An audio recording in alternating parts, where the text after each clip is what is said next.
Hi to all the vintage lovers. As you can see, I am still strapped up after my shoulder operation. However, it is very good news. I'm allowed to move the arm, I'm allowed to drive, and I'm allowed to sleep without the sling, which is absolutely fabulous, especially in summer.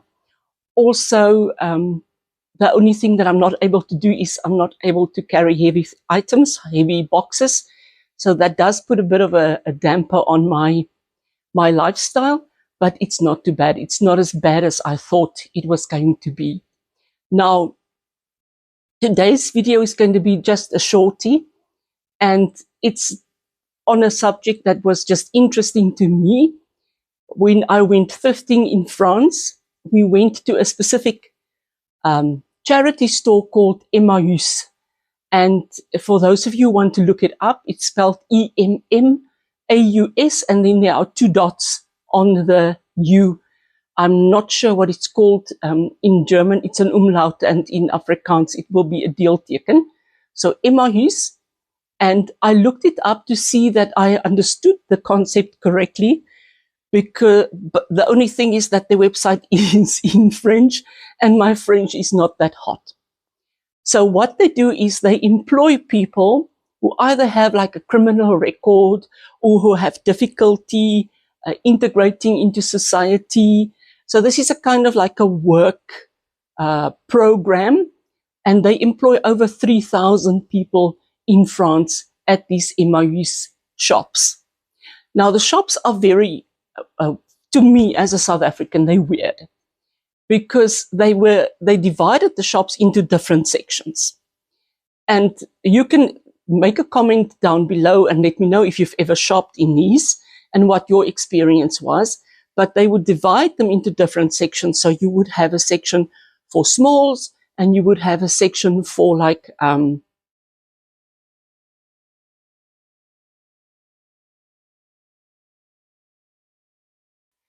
then what happens in every section? If you want to buy an item, you take the item to a counter, and at the counter, they will take your item. You're not allowed to take it with you, and you will get a little slip on which they write the price.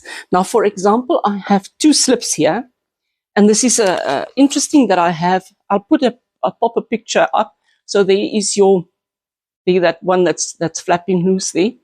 So for one or other reason, I got the slips back for this specific purchase. No idea why, because normally they will take the slips, because at the end of the day, I assume they will tally up what has gone into the till and what has gone to each section. And then they will make decisions, or they will, add up all of those things. So what happens then is you take your slip to the till, to the cashier, and you pay for each item. And they will, I can't remember if they stamped, I think sometimes they stamped the slip, and sometimes you just had to use your till slip, and you would take that slip to the different counters where you would then pick up everything that you bought. So what was weird for me is that some of these shops are actually quite large. So you will have a store, I think the one in Nancy was a double story, so ground floor and then a first floor. So if you bought something on the ground floor, you would leave it there, but then you had to walk up the stairs, and then you had to go to that section. And if you bought something there, you would have to take your slip, walk down the stairs, go and pay for it, then walk up the stairs again and go and fetch your item, which of course takes time. But it is a very interesting concept, and I did put a video up on Instagram showing one of these shops where there were all these things outside that were not sold, in the rain, waiting for somebody to pick them up for next to nothing. And then also the furniture was absolutely amazing. Just loved the furniture that they had outside. I so wish I could bring some of those home. But obviously, I can't pack a suitcase into a wardrobe into my suitcase. And that was the bit of a problem. So I thought that might be interesting to you. So if you've ever shopped at a similar shop, let me know in the comments. Or if you have another interesting shopping experience at a charity store in another country, let me know about that as well, because I think that's very interesting to hear what other people know and think about these experiences. For me, when I go to another country, I enjoy doing things that the average person would do, because it teaches me more about how people think and their culture. Now, I think maybe in terms of culture, that may be stretching it for some people to go to the charity stores and learn about other people's culture. But it's the same for me, go to the supermarket. So when I go to a supermarket, I also find out more about that culture and what they are buying. I want to quickly show you 2 items that are coming up this weekend. Now, that is what, let me just get the dates right. It's the 30th, the 31st of October and the 1st of November.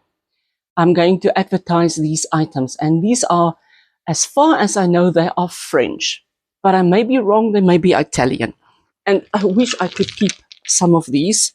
Now, this is going to be a bit difficult for me to show you. I've had a similar one recently. But what I love about this one, the cross itself is a bit more simple. But I love the beautiful knots. It's knotted on a rope. Let me show you. I just love these absolutely stunning knots in the rope. And it makes it so, it's just gives it a certain charm. And I so wish I could keep this very specific one.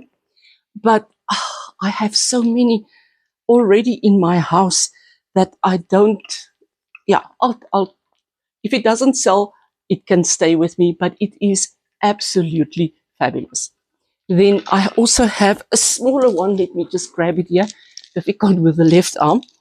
I have a smaller one. And what I like about this one is the design on the little beads themselves. So it's got a carved design on the bead. I don't know if I should try to oil these up or leave that for whoever buys them. Just look at that. Oh, isn't that amazing? And I thought I'll just show you these 2 that are coming up this weekend. I've also already advertised a crucifix with the most beautiful wood inlay work that I have ever seen. And it does say déposé on the side, which may mean that it was patented in France, but it may also be Italian. I'm just trying to focus it there. Just look at that. Okay, and on that note, I do hope you have a fabulous day. Please comment below if you've seen anything that's interesting to you. And